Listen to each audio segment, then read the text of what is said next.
to say that he had not said on television before. And Rod Serling said, "I'd like to make comment on what I think is social evil. This is the function of the writer in a society. I don't think you ever really could on television. I think you could do it in a kind of oblique way. But this is not to say that adult drama need always be a vehicle of social criticism. There should be a social platform for social comments, and what better one than a medium reaching so many people, which is so immediate and flexible."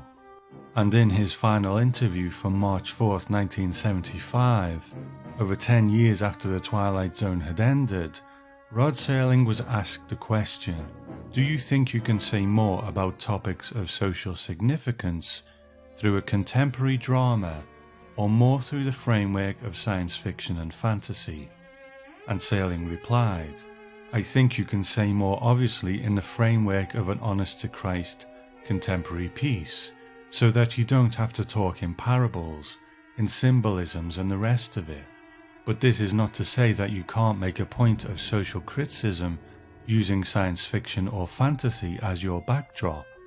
We did that on the Twilight Zone, but there's no room for that kind of subtlety anymore. The problems are so much with us that they have to be attacked directly." So Rod Serling seemed to believe that the world had changed and that the time for hiding messages in plain sight, which was born out of necessity in the 50s and 60s, had passed.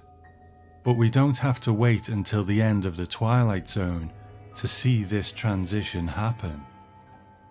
In Season 1, Rod Serling took us to Maple Street and we watched a neighborhood tear itself apart after a few interventions from some aliens. But we can sit soundly in our living rooms and watch the monsters are due on Maple Street and nod our head in agreement that human beings behave in terrible ways sometimes and are prone to paranoia and scapegoating without having to examine whether whoever we affiliate ourselves with could be the cause of such a thing, because it was aliens who caused it. And then by the time Season 3 comes around, we get to the shelter, and this time Serling is tapping into contemporary real-world events and fears, and the language does become a bit more pointed. But then we get to Season 4.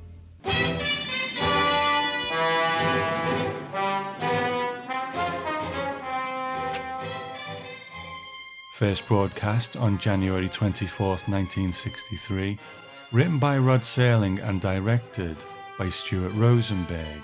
Now, we spoke at the beginning of the season about why Rod Serling wasn't doing in-scene narrations at this point, and why often his narrations were a little vague and patchy because he did these in batches because he was teaching away at the time, and they couldn't predict where an episode might actually change in the edit. And while I would have dearly loved to see Rod Serling step out of the shadows in this scene as a kind of counterpoint to the person who would step out of the shadows later on, I think with what we do get here, he is on fire. There are no vagaries here. Serling is going for the jugular, and this joins the ranks as one of his best opening monologues for me. Our director tonight is Stuart Rosenberg, and this is his second Twilight Zone, and we haven't seen him since Season 1's I Shot an Arrow into the Air.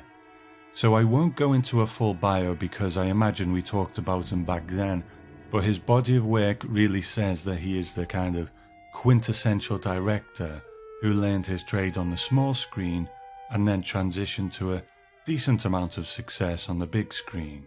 He only actually has 48 credits to his name, but within that are multiple episodes of things like Alfred Hitchcock Presents and The Untouchables, and then he went on to direct movies like Cool Hand Luke and The Amityville Horror. So I don't think it's an accident that this episode looks really good. The street scene at the beginning, I think if you look, you can see that it's probably a large backlot set, but it's still shot really well. There's a great use of the space with these big wide open shots that make it quite cinematic. So when you compare that to something like Valley of the Shadow, that we saw recently, where a lot of the outside filming was so close up to the buildings that you don't really get any sense of the space. You can really see the difference here, and it's no wonder that Rod Serling was considering making a feature film version of this. But we'll talk more about that later on. Uniform, talking on street corners. So after the violent confrontations of the opening scenes, Peter goes to stay with his friend Ernst, who is a kind of father figure to him. And this relationship between Peter and Ernst seems to be one of the things that is criticised in several reviews for this episode. Now, Mark Zickery in the Twilight Zone Companion is a bit lukewarm on the episode as a whole, and he singles out this relationship specifically. He says, unfortunately, He's Alive lacks a feeling of reality. The characters are all stick figures and do not seem at all based on actual people. From the beginning, we are supposed to accept that Peter Vollmer, played by Dennis Hopper, is deeply committed to the fascist organization of which he is the leader, while also accepting his claim that the only thing in the world he'd ever loved is an elderly concentration camp survivor. And to be honest, I think it's a fair point. If this old Jewish man was the closest thing that he had to family and was so important to him, then why does he then go on to become a Nazi, the kind of complete opposite of what Ernst is about? Now, I suppose you can rationalize it to a degree, because people who are raised in good homes can turn to criminality, and people who are raised in violent and dysfunctional homes can go on to be good people and lead good lives.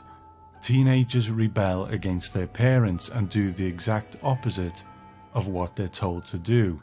So I guess you can try and rationalize it like that. Does it really fit in? I don't think so completely.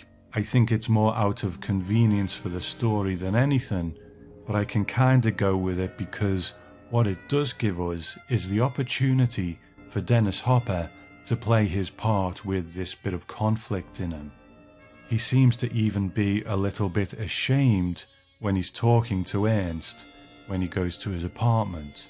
So it does give the character at least a little bit of shade rather than just being this out and out monster. So let's talk about our star for the moment, Dennis Hopper. He would have been in his mid-20s by this point, but he was still quite a baby-faced actor, so he could probably play younger if he needed to. And we all know who Dennis Hopper is and what he went on to do. He was an extremely prolific actor with over 200 credits to his name. But who was he at this point in these pre-Easy Rider years? Now, he was born in 1936 and he made his screen debut in 1954. And he was prolific from the get-go, and he had almost 40 credits to his name even at this point in his career. And he would generally jump from television show to television show, but there was the occasional film role too, like a small part in Rebel Without a Cause with James Dean, and also another James Dean movie, Giant, which also starred Earl Holliman. So I'm not sure at this point whether he was the hard-drinking, hard-smoking counterculture type that he would become in the future, but what he was an incredibly hard-working and intense actor, and I think we can see that here. But is he successful at it? Well, Mark Zickery doesn't think so, and he says Dennis Hopper lacks the personal magnetism to be believable as a charismatic leader. Speeches which are intended to be hypnotic seem merely shrill, although the audience is clearly supposed to be mesmerized. And Rod Serling's reaction to Dennis Hopper is quite interesting too, because in his promo, he says, "You'll see a performance by Dennis Hopper in this particular program that even from my rather close perspective, strikes me as an exceptional one." But whether he was masking his true feelings or his opinion changed with time, a quote in Nick Parisi's book from Rod Serling years later sheds a little more light on it. He says, "I thought it was one of the best written scripts, completely pissed away by the performance of Dennis Hopper. It was the most uncontrolled, undisciplined performance. the role took considerably more thespic talent than the young man had at the time. It needed a very restrained performance, and Dennis started to cry in reel one, and there was simply emotionally no place to go from there. Now, far be it from me to disagree with the great man, but he obviously had something in mind which Hopper didn't fulfill for him. But I actually really like what Dennis Hopper is doing here. He's playing Peter as this big, confused kid, and he's a ball of frustration and anger. And we hear that as a child, he grew up with a drunken father, and as he says, a mother with no marbles in her head, and he would end up on Ernst's doorstep. So he grew up in violence and anger, and that's what he's filled with now. But he's looking for belonging, he's looking for validation, and he's trying to fit into something. But unfortunately, the thing he's chosen to fit into is the worst thing imaginable. So I actually think Hopper nails that part of the role really well. And if Mark Zicree thinks he lacks magnetism, I would say if that's true, he makes up for it in sheer conviction, especially when he's been given a lesson on how to deliver a speech by a very familiar. Notice that before we see Hitler for the first time in the shadows, Peter lays down and closes his eyes, and when he opens them, that's when he hears him outside. So is he dreaming this? We'll keep an eye on it as we go, but I think it's very much suggesting that Peter is the only one who can see him. And it's kind of odd to say that I like the dialogue in a scene where Hitler's talking, but I think what I mean is it really sells what this is about. Hitler's influence, the insidious nature of it. But as I was watching it, it occurred to me that, although I do know a fair bit of Second World War history, I had seen actors delivering speeches in English as Hitler, and I had seen Hitler giving speeches in German, but I'd never actually studied the content of them or actually heard one in English. So if this is what Serling is analysing and deconstructing, I kind of wanted to see what he was getting at. What was it about Hitler's speeches that he was actually looking into? So if we keep in mind that last scene where he first meets Peter, and then actually mirror that with some actual passages from his speeches, you can kind of see where Serling was coming from. So in a speech on November 10th, 1933, Hitler says, "I have grown up from amongst yourselves. Once I myself was a workman. For 4.5 years I served amongst you in the war.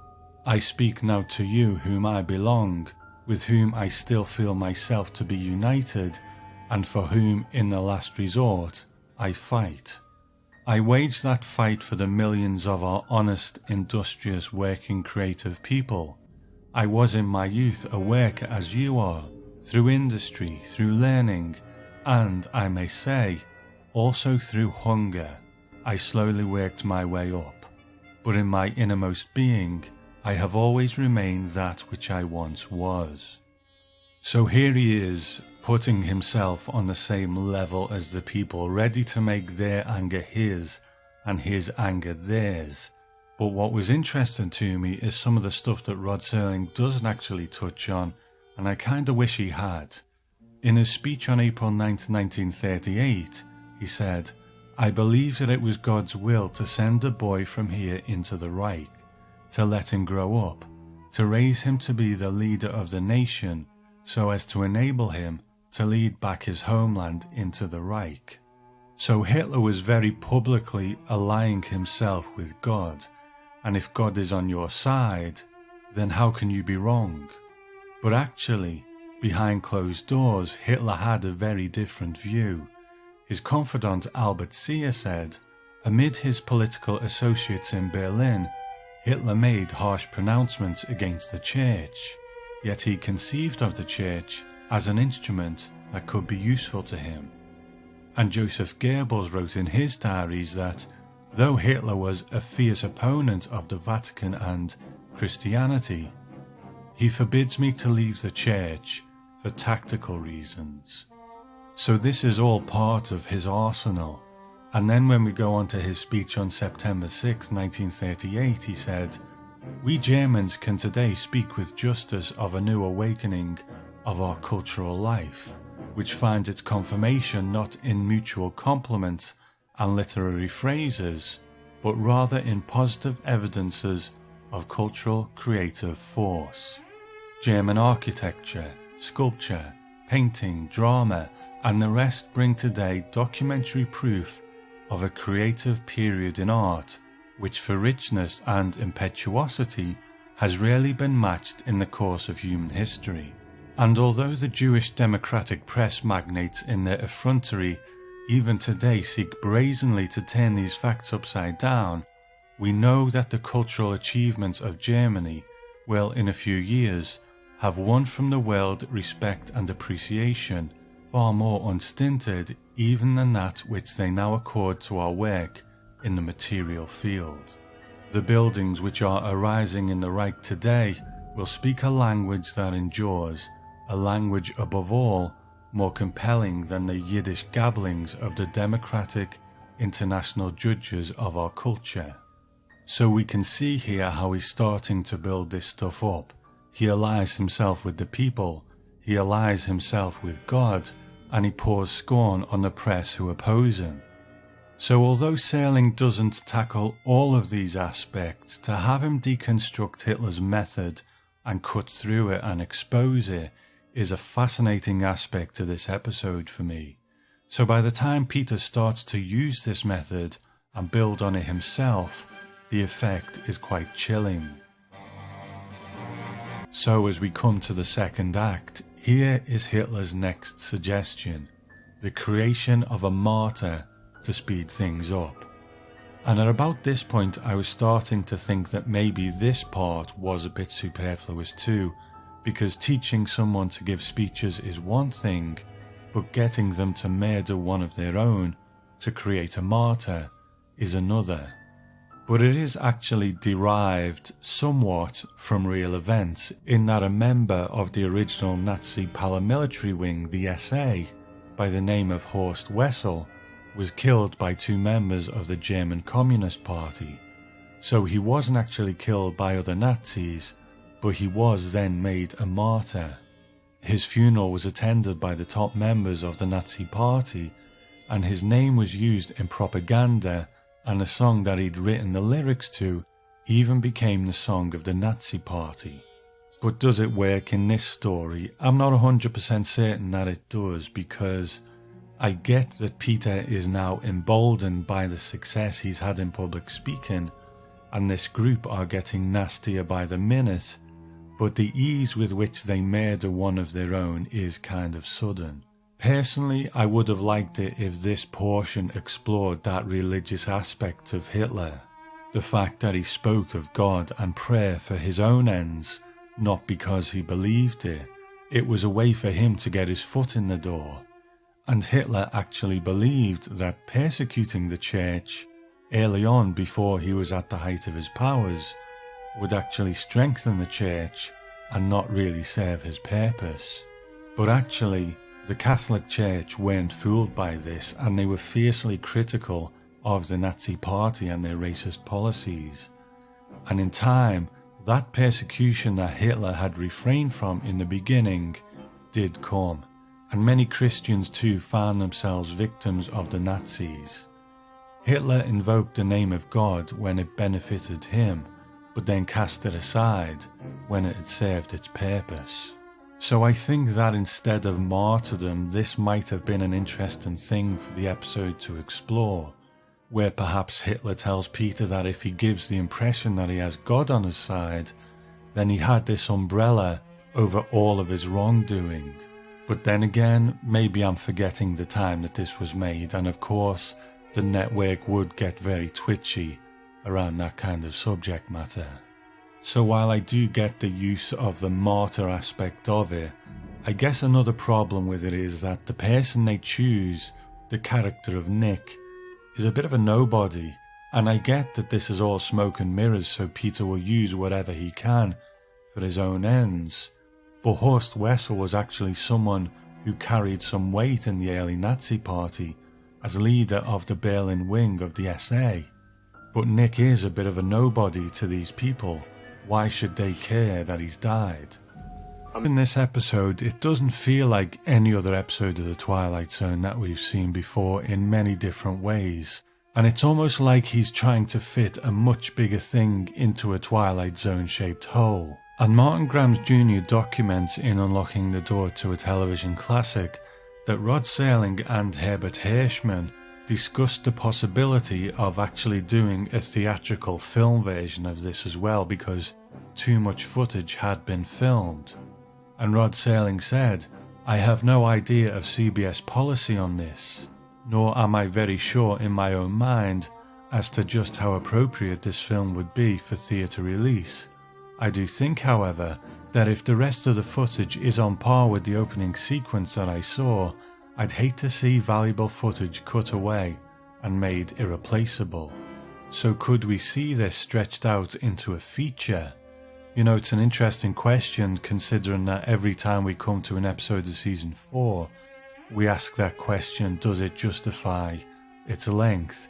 You know what, and I think this one could be a feature. It does look good, and I think Serling's writing makes it the sharpest episode of the season so far, and I think there are ways that it probably could be expanded. And apparently Serling wanted to introduce a hero of sorts, an opposite to Peter in the form of an FBI agent who was investigating the group. So instead of agents just turning up at the end, that would have been a thread throughout it. And I kind of wish that Serling's plan had come off. It would have made for a fascinating comparison. And who knows, maybe a whole different line of movie by Ludwig Donath. And he was born in 1900 in Vienna, Austria. And of course, growing up in that time and place, he had first-hand experience of the real-world events that this story is riffing on. And he was a famous actor on stage in Vienna and Berlin, but he left Nazi Germany in 1933 and spent time in Switzerland and England before landing in Hollywood. And he paid his dues with small roles in films before building up to bigger things. And often because of his accent, he himself would play Nazis. And one of the things that jumped out to me in his bio is that he starred in an episode of a show called Joseph Schildkraut Presents, obviously hosted by that other Twilight Zone import, Joseph Schildkraut from Death's Head Revisited. And Douglas Brody, in his book Rod Serling and the Twilight Zone, the 50th Anniversary Tribute, has some quite interesting things to say about this character. And it kind of feeds into this question of how can he still associate with Peter, considering the road that he's on. And he says, Gantz represents not only the Jews, but all people victimized by Hitler. A smart, well-read, gentle soul, Gantz allows Vollmer to enter his humble apartment, providing a washcloth for the beaten man. This unexpected turn of events raises He's Alive above the level of anti-Nazi diatribe, as does what appears next. Serling creates a sense of sorrow for Vollmer on the part of Gantz, and via that character's concern within the audience. If the wonderful Gantz has any weakness, it's his Christ-like inability to turn any person away, even one as offensive to Gantz's sensibilities as Vollmer. In Serling's vision, though, this doesn't constitute a weakness. Gantz might be thought of as characteristic of all Zone's heroes.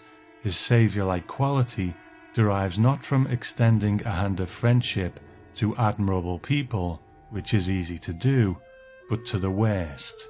No person, however horrific, exists completely apart from the community of men. There is no question that Vollmer is as bad as a person can be. Even he can't grasp why Gantz remains a loyal friend, despite Vollmer's condemnation of Jews as stereotypical Shylocks. And Vollmer knows from first-hand experience that this isn't true. He's been extended the most wonderful of all human gifts by Gantz, unconditional. Once again, I love Serling's writing here because the hate and the nastiness that Peter is putting out is really just a reflection of what's inside him. The insecurities, the need for love, And because the boy Peter didn't get those things, then the man Peter becomes warped and tries to fill that gap in himself with power, dominion over others, and when he kills Ernst, his transformation is complete. But unfortunately for him, he had been investigated by the FBI because of the death of Nicholas, who they had set up to be the martyr early on, and Peter gets shot when he's trying to escape. And always want to be authentic, Martin Grams Jr. says that Serling contacted the DeForest Research Group asking for information concerning the laws involved if an FBI agent warned a neo-Nazi, and whether the FBI can investigate an organization involved with white supremacy. So let's get to that reaction, because one of the most interesting things about this episode is that through the mists of time, we view the Twilight Zone as a kind of safe show, because we either weren't there or don't remember or weren't exposed to the kind of reactions that the episodes got. But He's Alive is an example of how it's not only modern shows that get backlash when they tackle social issues. In the August 1986 issue of Twilight Zone magazine, a writer called Hal Erickson wrote quite a lengthy article about He's Alive, and in it he claims that after this episode aired, the show received over 4,000 angry letters, which he describes as hate mail. And Martin Grams Jr. in Unlocking the Door to a Television Classic quite rightly points out that Hal Erickson never cited any source for this, and Grams himself says that he personally sifted through about 1,800 fan letters from the 5 years that the show was on, and only 12 specifically mention this episode. So I think it's fair to say that there must have been more letters than just 12, you know. I would imagine even just any run-of-the-mill episode got more than 12 letters, so I really think there must be more letters somewhere, or they were disposed of. Now that's not to say that Hal Erickson was right, he really should have quoted his source, but I think common sense really says that there were more than 12. But Erickson's article does include an interesting cross-section of mail on the subject.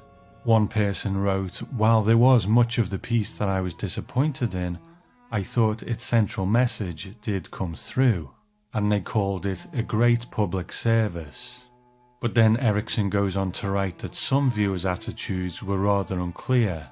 Another person wrote, "It was horrible, the kind of hatred propaganda promoted by a vengeful minority, of which we have seen so much recently." And Erickson says, was the viewer offended by the fictional Nazis, or was it Serling's condemnation of those Nazis that was offensive? And then Erickson goes on, and he says the angry letter writers made their opinions all too clear.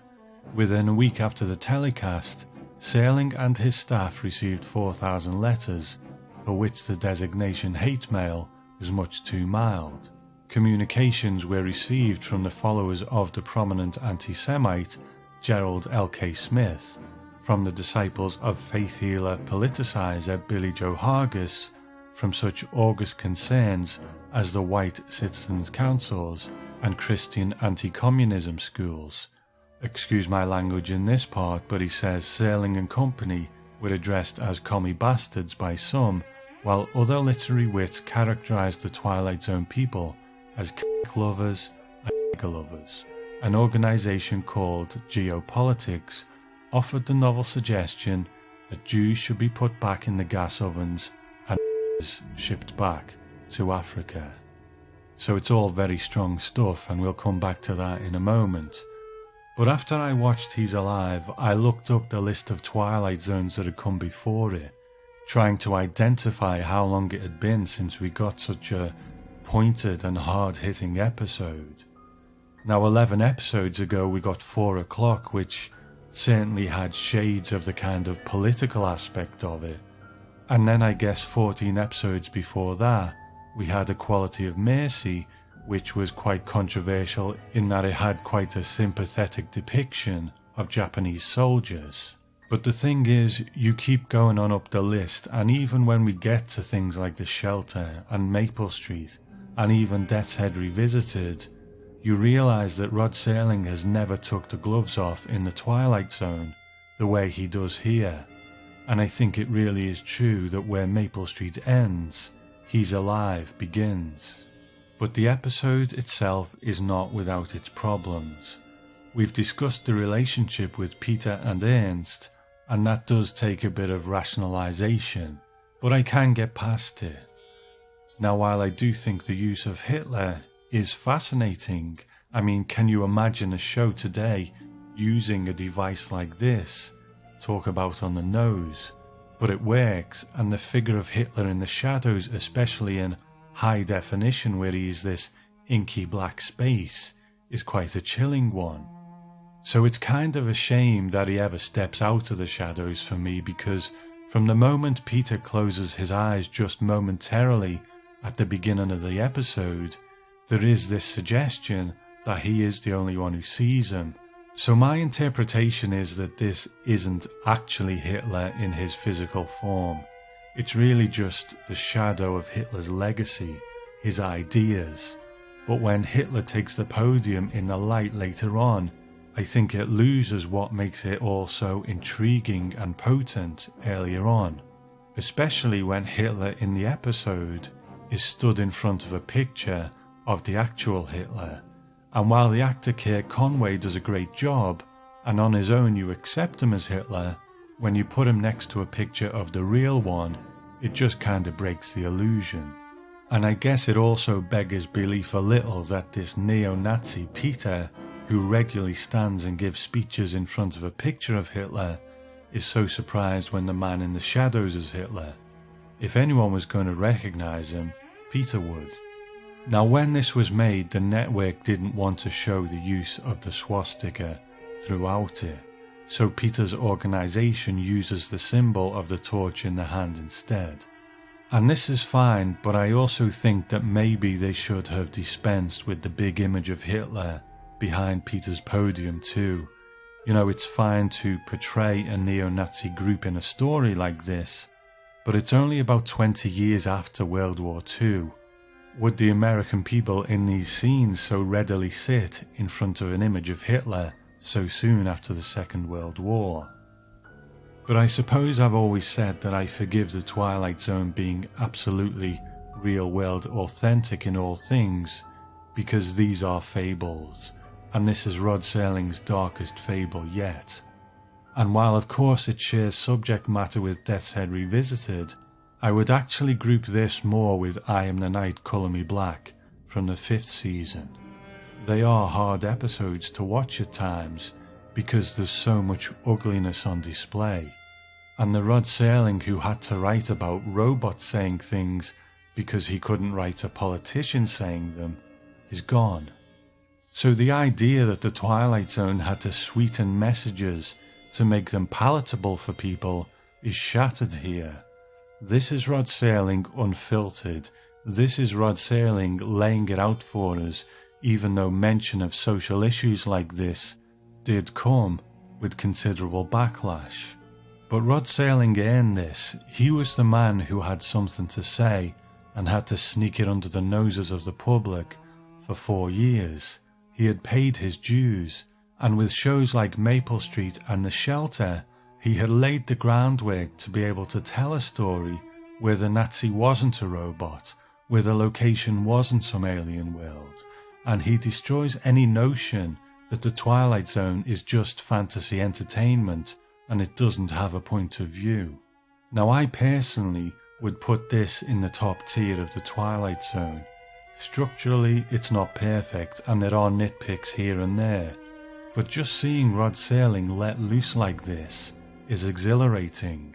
It's more akin to something like his Playhouse 90 episode, A Town Has Turned to Dust, than anything else we've ever seen in the Twilight Zone. Dennis Hopper is electrifying, a perfect blend of this lost, confused boy who looks to fill the hole within himself in the worst way. He's the one that people laughed at, the joke that went too far. Ludwig de Nath, as Ernst, says Rod Serling's words like a world-weary poet, and both Serling's intro and outro are two of the most potent that he's ever spoken in the show. And in his final outro, he doesn't even say the words "the Twilight Zone," just to ram home the point that this could rear its head at any time. Now I'm going to give Rod Serling the last word on this one, because though this is his most pointed and hard-hitting Twilight Zone yet, when a newspaper editorial accused him of making this to attack a modern mainstream political party, Serling's response shows that even though a show has social commentary and it's going after a particular target, that its message is actually more universal than it's given credit for.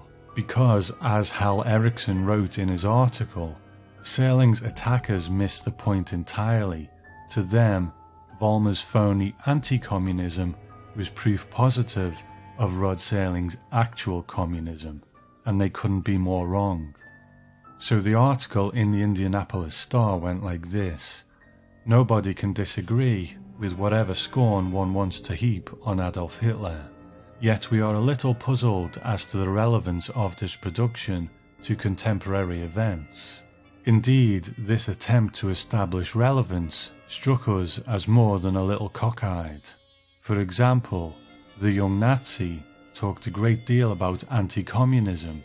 He also had a lot to say about freedom. That combination of sentiments, as it happens, has very little to do with authentic Nazism.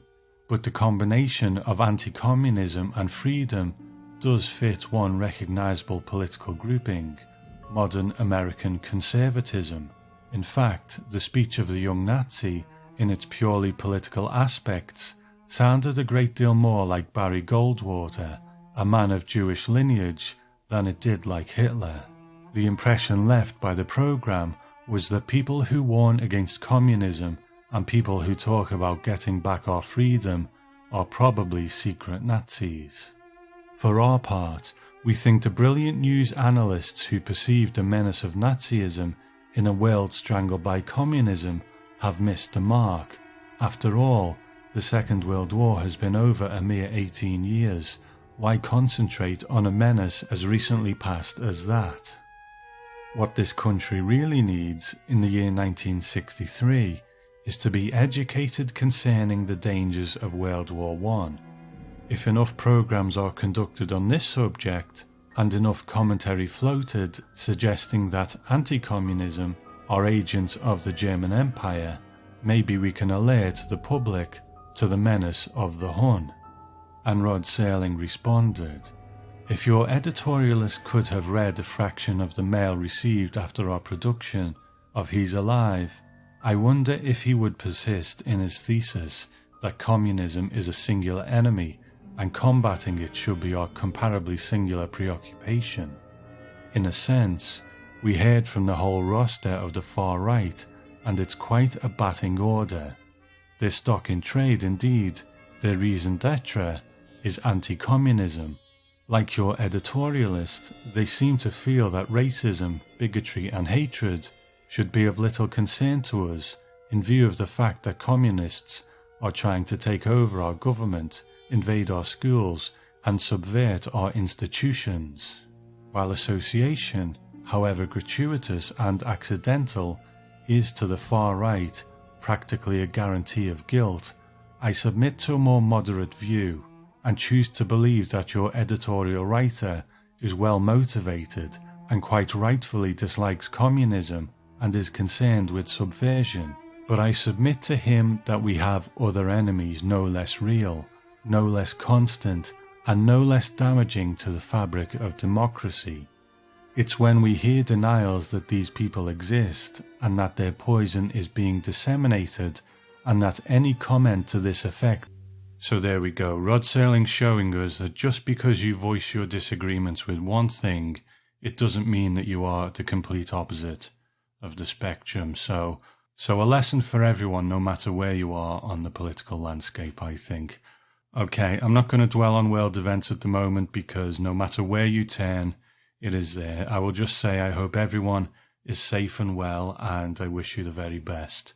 I'm going to thank Stella Daniels, who's just joined over on Patreon. Stella, thank you for joining and thank you for your support. So if you want to get your thoughts onto the show about any of the episodes we've discussed so far in Season 4 or the next episode in Season 4, which we'll find out about at the end of the show, then email your clip of around 5 minutes or less to tom@thetwilightzonepodcast.com and I will play it on the air.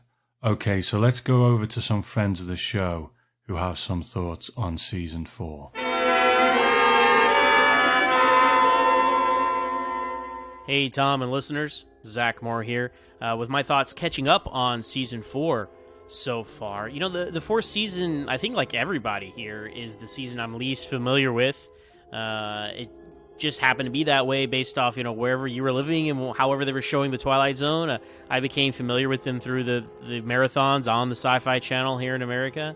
My family was always one to record things on VHS off TV, so in between marathons we could revisit these episodes. But yeah, being an hour long, it's such an anomaly to have an hour long season in the middle of a half-hour long series. I can't think of any show that changed length that way, nor can I think of any show that went back to its original length. So it's very unique and a very interesting oddity, and I'm glad I'm glad it happened. It's just this unique wrinkle in the history of the Twilight Zone.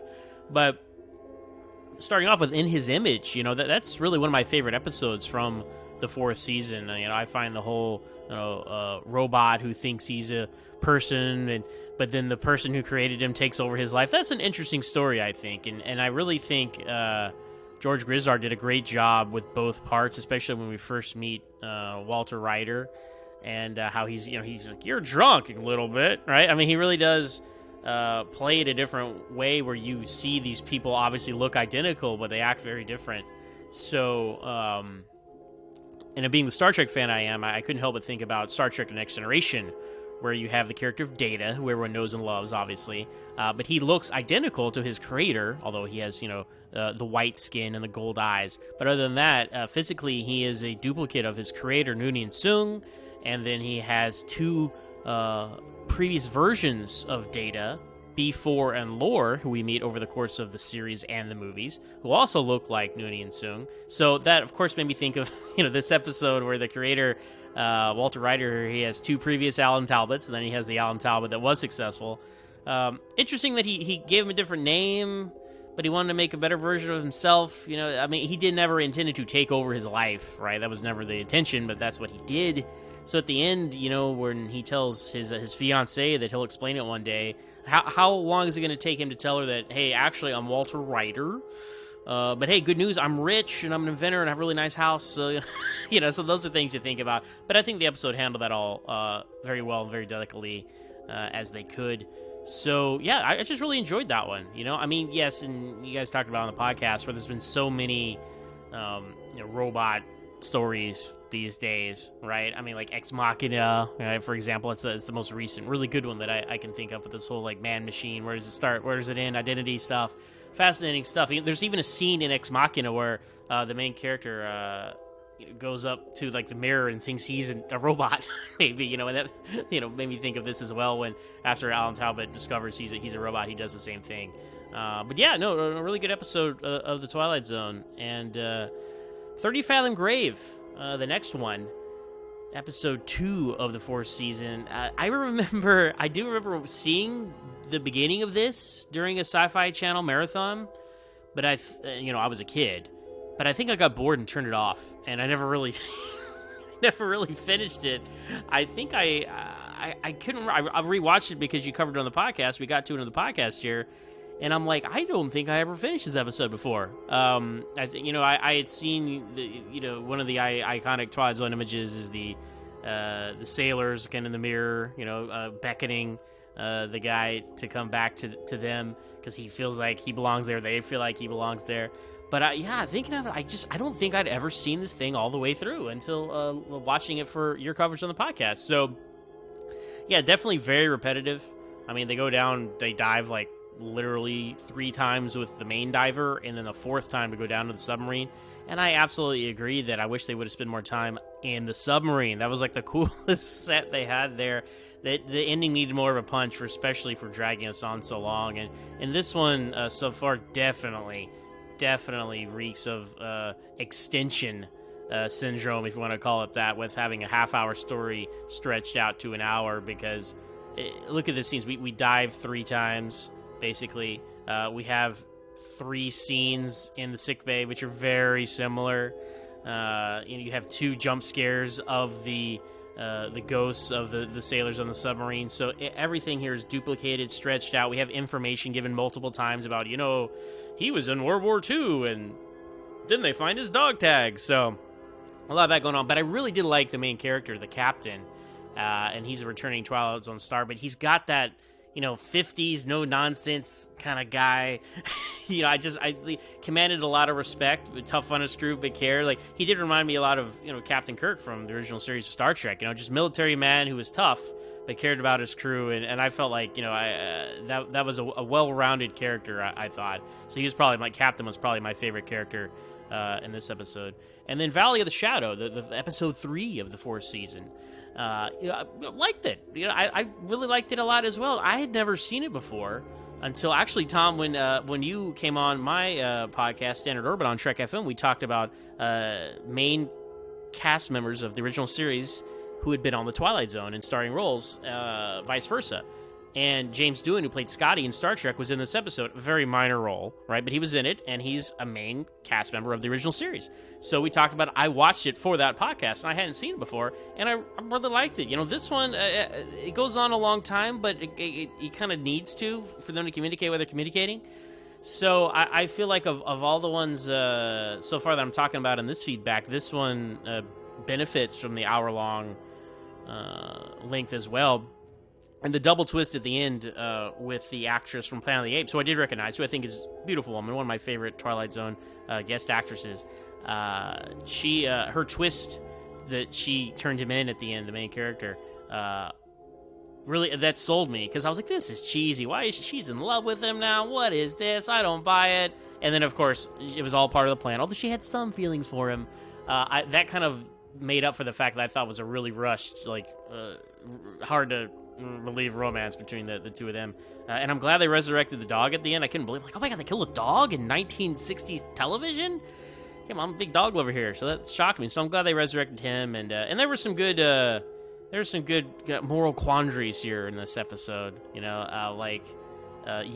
have this incredible technology, but they're right. When the main character steals it, the first thing he does is make a weapon and shoot people. So I mean, kind of proves the point of the guys in Peaceful Valley there. So anyway, yeah, those are my thoughts so far on season 4. I know I'm a little behind, so I'm going to stop here, and then I'll be back next time talking about the next 2 episodes, 4 and 5, when you do your podcast on the 5th episode of season 4. But anyway, keep up the great work, Tom, and I'll see you in the 5th dimension.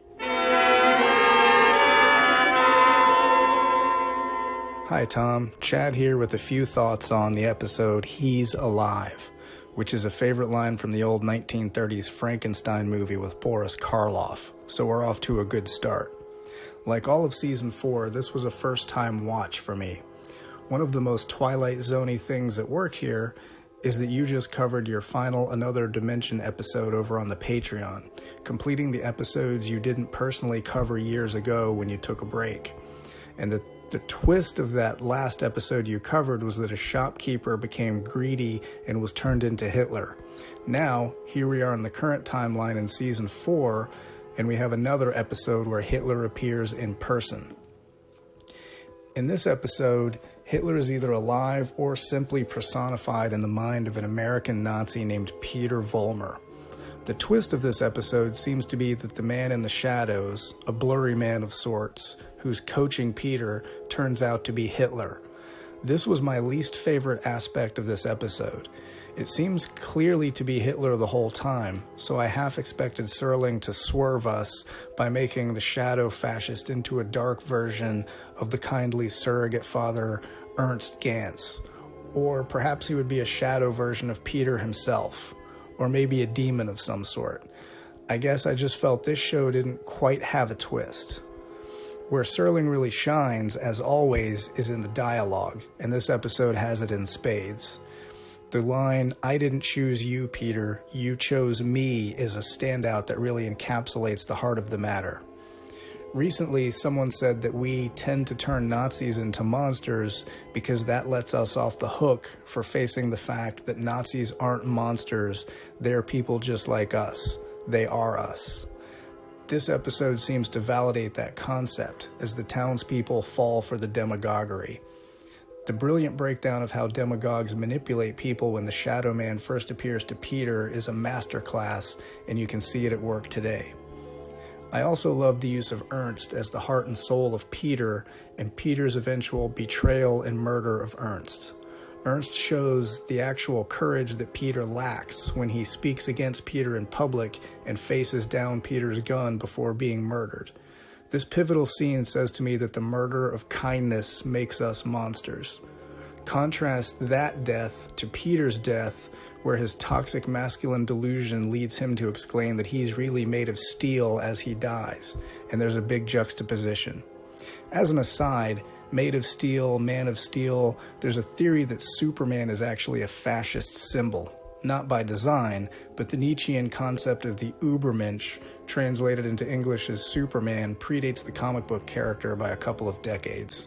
Sorry, I digress. It's what I do. All in all, this was a solid episode, and it felt particularly and pathetically familiar to me today. But as Ernst said in the bar scene, I've heard it all before. I've heard it 1,000 times before. We've been hearing it for 4 years on my side of the pond, and the monsters, as usual, are us, here on Maple Street. Rod Serling, creator of The Twilight Zone, will tell you about next week's story after this message. To get in contact, please email Tom at thetwilightzonepodcast.com. To support the show on Patreon and get extra content, please go to patreon.com/twilightZonePodcast. And let's go over to Rod Serling to find out what's coming up next. And now,